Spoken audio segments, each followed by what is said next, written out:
നമസ്കാരം. സംസ്ഥാന പോലീസ് മേധാവി സ്ഥാനത്തേക്കുള്ള മത്സരം കടുക്കുകയാണ്. അതിനിടെ DGP സ്ഥാനത്തേക്ക് പരിഗണിക്കാനായി സംസ്ഥാന സർക്കാർ നൽകിയ പട്ടികയിൽ ഇടം പിടിച്ചവർക്കെതിരെ UPSCയിലേക്ക് പരാതികളുടെ ഒരു നീണ്ട നിരയാണ് എത്തിക്കൊണ്ടിരിക്കുന്നത്.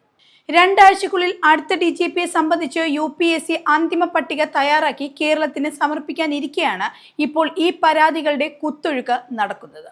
സംസ്ഥാനത്തെ ഏറ്റവും മുതിർന്ന IPS ഉദ്യോഗസ്ഥരായ നിതിൻ അഗർവാൾ, രവാഡ ചന്ദ്രശേഖർ, യോഗേഷ് ഗുപ്ത, മനോജ് എബ്രഹാം, സുരേഷ് രാജ് പുരോഹിത്, MR അജിത് കുമാർ എന്നീ 6 ഉദ്യോഗസ്ഥരാണ് സംസ്ഥാന സർക്കാർ DGP സ്ഥാനത്തേക്ക് പരിഗണിക്കാനായി സമർപ്പിച്ച പട്ടികയിൽ ഇടം പിടിച്ചിട്ടുള്ളത്.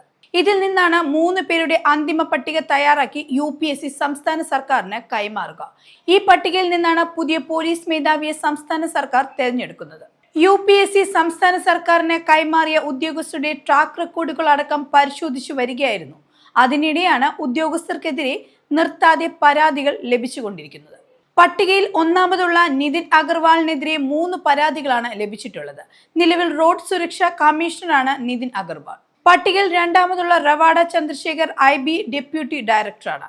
മൂന്നാമൻ സംസ്ഥാന ഫയർഫോഴ്സ് മേധാവി യോഗേഷ് ഗുപ്തയാണ്. സംസ്ഥാന വിജിലൻസ് ഡയറക്ടർ മനോജ് എബ്രഹാം ആണ് 4-ാമൻ.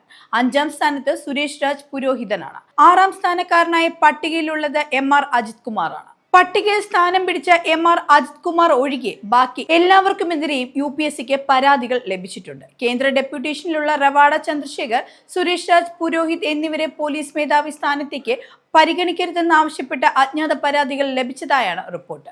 സർക്കാരിന്റെ ഗുഡ് ലിസ്റ്റിലുള്ള മനോജ് എബ്രഹാമിനെ DGPയായി നിയമിക്കരുതെന്ന് ആവശ്യപ്പെട്ട് സ്വകാര്യ വ്യക്തി ഹൈക്കോടതിയിൽ ഹർജിയും നൽകിയിട്ടുണ്ട്.